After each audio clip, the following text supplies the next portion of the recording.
오늘 저는 세상에 미련한 것 십자가 그런 제목으로 하나님의 말씀을 전가하겠습니다.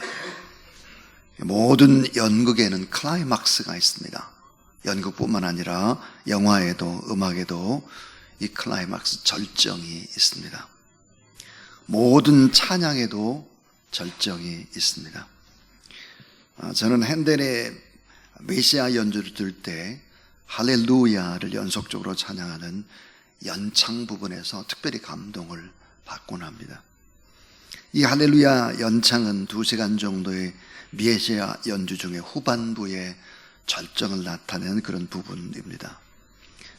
이 베토벤의 교향곡에도 매 곡마다 감정을 북박치는 절정 부분이 있습니다.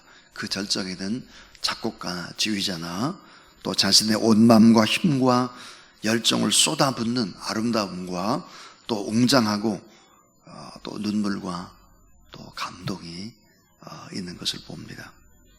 조금 전에 우리가 찬송가 149장을 하나님 앞에 드렸는데요.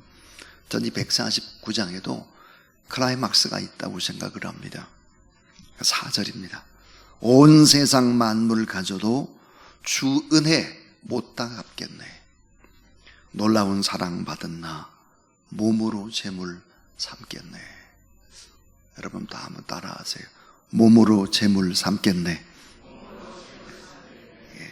내 몸을 하나님 앞에 바치겠습니다. 내가 몸으로 재물을 삼겠습니다.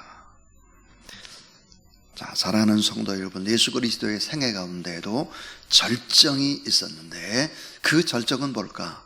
죽음입니다. 예수님은 그 절정을 위해서 생애를 준비하셨고 그 절정에서 온 몸을 던지셨습니다. 그 클라이막스는 바로 예수 그리스도의 십자가입니다. 자, 예수 그리스도의 죽으심과 많은 뭇인간의 죽으심은 다릅니다. 자, 이 땅에 태어난 그 누구도 죽기 위해 태어난 사람은 없습니다.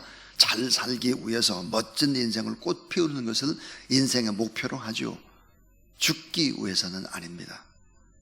그러나 예수 그리스도는 죽기 위해 태어나셨고 우리 주님은 그 목표를 향해서 또 전진하셨습니다. 그래서 예수 그리스도의 죽으심은 너무나 위대하고 아름답습니다.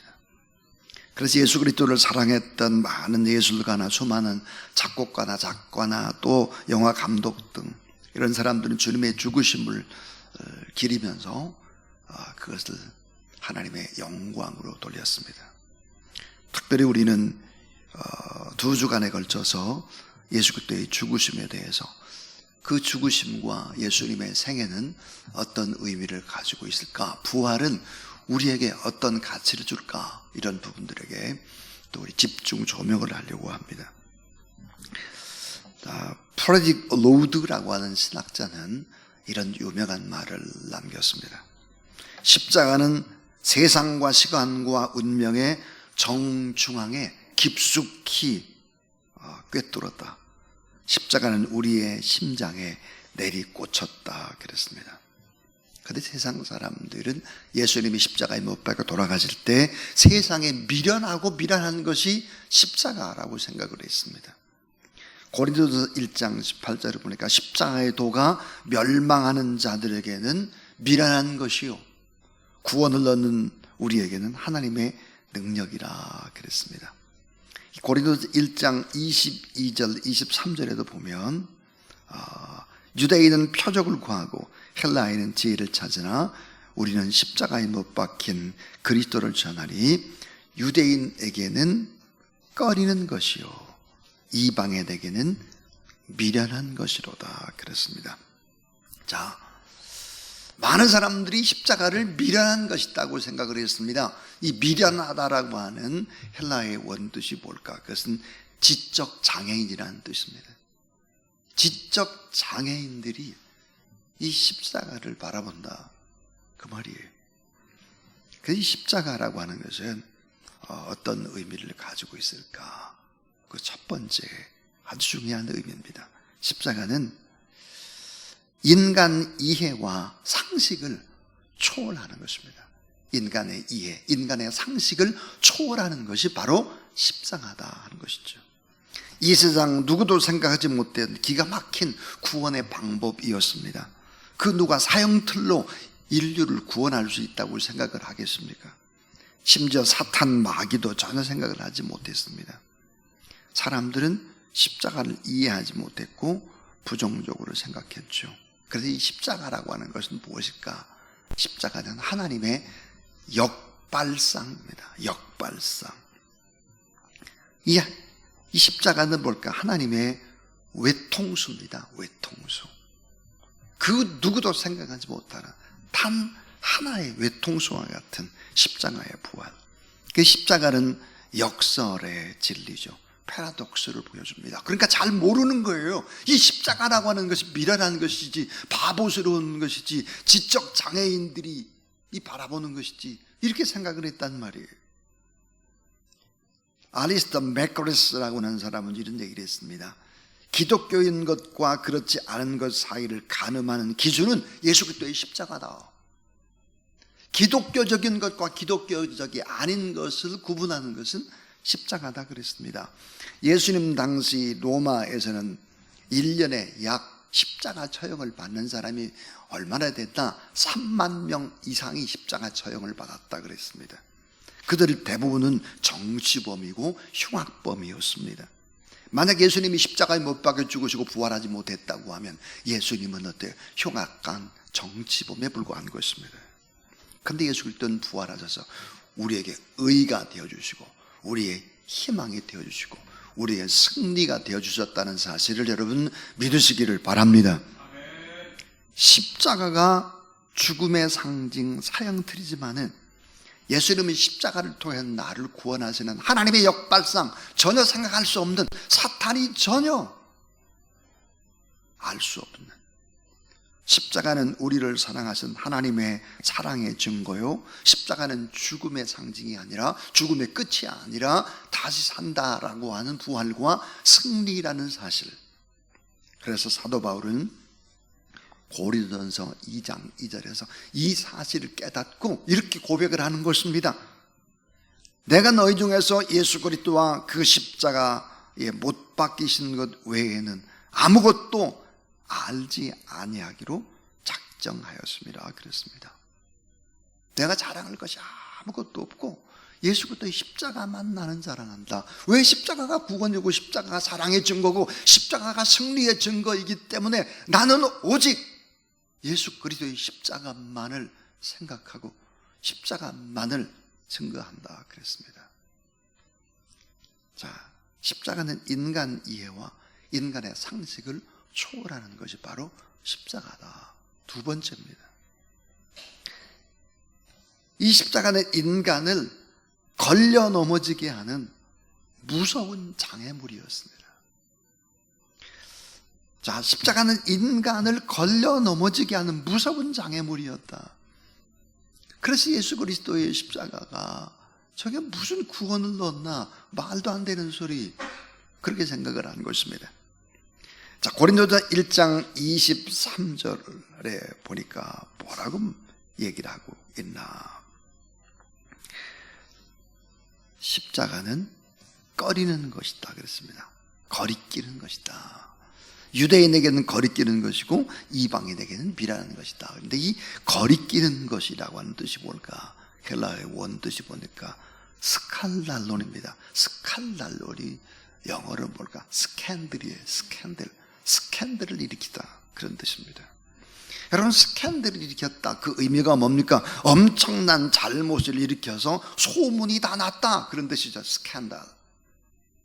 걸려 넘어지는 엄청난 장애물. 그래서 갈라디아서 5장 11절에 보니까 십자가의 걸림돌 그랬습니다. 걸림돌, 거치는 바위다 그랬어요. 부딪히게 만드는 바위, 거치적거리는 바위 같은 십자가. 그래서 예수 그리스도 이 십자가를 선뜻 받아들이기가 어렵죠. 거부감이 생기고 부담감이 생긴다. 왜? 십자가는 바로 걸려 넘어지게 만들고 스캔들을 일으키는 것이고 우리를 아주 비하하도록 하는 것이 바로 그 당시의 십자가였습니다. 그런데 예수 그리스도를 믿는, 십자가를 믿는, 예수 그리스도를 믿는 사람들에게서 이 십자가는 뭘까? 성경은 이렇게 얘기합니다. 따라하세요. 하나님의 지혜요, 하나님의 능력이며 하나님의 구원의 통로다. 그렇습니다. 신은 죽었다라고 외쳤던 독일의 무신론 철학자 니체가 십자가를 싫어한 이유가 뭘까? 십자가는 너무 연약하다. 연약한 십자가이기 때문입니다. 십자가에 매달린 신, 십자가에 죽으신 메시아, 너무 연약하지 않냐? 그래서 인간이 스스로 운명을 개척하는 초인 사상, 이 초인 사상이 바로 니체의 철학의 핵심 주제가 되었습니다. 오늘 이 시대는 뭘 요구하죠? 강한 것을 요구합니다. 이 시대에는 좋은 것, 아름다운 것을 찾는 그런 시대이죠. 근데 십자가는 그런 것이 아니었어요. 연약한 것이고 특별히 인간을 걸려 넘어지게 하는 무서운 장애물과 같은 것이었다 그랬습니다. 그런데 여러분, 지금 마지막 오늘 세 번째 아주 중요한 얘기 하려고 합니다. 그게 뭘까? 십자가는 두 부리로 갈라놓는 중심에 있습니다. 두 부리로 갈라놓아요. 축복이냐 저주냐 두 부리로 갈라놓는 중앙에 십자가가 있습니다. 자, 당시 유대인들의 입장에서는 십자가에 달리신 메시아는 개념상 모순이었습니다. 칼슨이라고 하는 사람은 십자가에 달린 메시아를 이같이 말했습니다. 꽁꽁 언 수증기, 증오에 찬 사랑, 위로 향하는 하강, 경건한 강간범. 말이 안 되는 모순이라는 거예요. 이해 불가능한 회개망측한 이단이 믿고 따르는 그 십자가다. 그래서 신명기 21장 23절에 보니까 나무에 달린 자는 하나님께 저주를 받았습니다 그랬습니다. 오늘 누가복음 23장 35절 37절 오늘 이 본문은 십자가에 예수님이 달리실 때, 자, 한편의 강도와 또 한편의 강도, 두 강도를 십자가는 갈라놓고 있습니다. 한 강도는 어때요? 예수 그리스도를 영접을 하는 것입니다. 한 강도는 끝까지 예수 그리스도를 모욕하고 저주하는 것이죠. 인간이 두 종류입니다. 예수 그리스도를 영접하고 하나님의 나라에 가는 사람이 있는가 하면, 끝까지 예수님을 모욕하고 거부하고 지옥으로 떨어지는 인간 두 종류밖에 없어요. 자, 하나님의 나라, 지옥 두 개밖에 없습니다. 존 스타트라고 하는 사람은 이런 얘기를 했습니다. 신앙과 불신앙을 갈라놓는 것이 뭘까? 십자가다. 믿음의 반석이 되든지 아니면 신앙의 걸림돌이 되든지, 또 하나님의 지혜가 되고 하나님의 능력이 되든지 아니면 참으로 어리석은 자가 되고 무능력한 자가 되든지, 영원한 최고의 축복 그 수혜자가 되든지 영원한 저주와 심판의 나락으로 떨어지든지, 하나님의 자녀가 되든지 아니면 마귀의 종이 되든지, 자, 영원히 주님을 찬양하는 천국에서 영생하는 자녀가 되든지 지옥에서 영생하며 후회하며 가슴 치는 사람이 되든지 둘 중에 하나다. 이게 뭐예요? 십자가다 그랬습니다. 그래서 신앙생활이라고 하는 것은 천국이면 천국, 지옥이면 지옥이지 중간이 없습니다. 자, 희끼무리 거무튀튀 이런 게 없어요. 자, 기독교의 참다운 근본은 뭘까? 십자가의 복음입니다. 이 십자가의 복음을 제대로 이해하지 못하면 그 예수 그리스도의 복음이 뭔지를 모르는 것이다 그 말이에요. 자, 세상에 미련한 것을 십자가라고 인간들은 생각을 한 것입니다. 구원받지 못한 사람들은 그렇게 생각을 했죠. 예수 그리스도가 지신 십자가는 하나님의 사랑, 하나님의 용서, 하나님의 정의, 하나님의 화해, 그리고 원수를 이기는 힘이다. 그래서 하나님의 능력이고 하나님의 지혜고 하나님의 축복이 바로 십자가다. 세 가지 얘기를 했습니다. 그 당시에 인간들은 생각하기를 인간 이해와 인간 상식을 초월하는 것, 십자가는 하나님의 역발상이기 때문입니다. 여러분, 신앙이 뭐예요? 내 계획과 내 뜻대로 내 생각대로 잘 안 된다고 낙심할 이유가 없어요. 우리에게 지금 실패가 있고 고통이 있다 할지라도 우리가 절망할 이유가 없습니다. 신앙 안에서 오히려 그것이 큰 축복이 될 수 있음을 믿으시기를 바랍니다. 자, 십자가는 인간을 걸려 넘어지게 하는 무서운 장애물, 걸림돌 거치는 바위다. 세상 사람들이 볼 때. 그런데 이 십자가는 두 부류로 갈라놓는 중심에 있다 그랬습니다. 그러니까 예수 그리스도를 믿고 자, 십자가의 능력을 확신하게 되면 어떻게 될까 하는 거예요. 이런 기적이 일어납니다. 따라하세요. 오중 불행이 오중 축복으로. 자, 예수 그리스도를 믿지 않는 사람에게는 5가지의 불행이 있다는 거예요. 5가지 불행. 그게 뭘까? 죄의 문제. 죄. 늘 죄 속에 살아갑니다. 두 번째는 목마름이에요. 목마름. 뭘 가져도 갈증이 나요. 목마름. 세 번째는 뭘까? 질병이에요. 마음의 병이든 육체의 병이든 늘 병 때문에 시달려요. 네 번째는 뭐랄까요? 가난이에요. 가난. 늘 없다고 허덕거려요. 또 하나 볼까? 이 5번째가 어리석음입니다. 어리석음. 여러분, 십자가를 바라볼 때도 어리석게 생각한단 말이에요. 인간이 아무리 공부 많이 했다고 할지라도 어리석어요. 어리석음. 이 오중 불행, 이 5가지의 불행을 안고 인간은 살아가는 것입니다. 그런데 예수 그리스도를 믿게 되면 완전히 달라져요. 어떻게 달라질까? 자, 죄가 뭐가 될까? 의가 됩니다. 의가 돼. 의인이 돼. 우리가 죄인이 의인으로 바뀌어요. 또 하나는 목마름이 뭘로 바뀔까? 충만함으로 바뀌어요. 목마름이 아니라 성령의 충만, 생수가 충만하죠. 충만함으로 바뀌어요.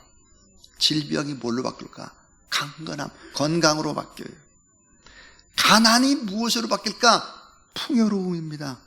재물의 부요함이에요. 그 다음 또 하나는 이 어리석음이 어때요? 지혜롭게.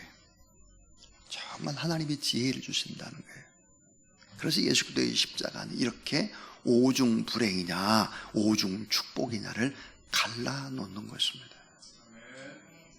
여러분, 예수 그리스도를 믿음으로 말미암아 이 오중 행복, 따라하세요. 나는 의인이다.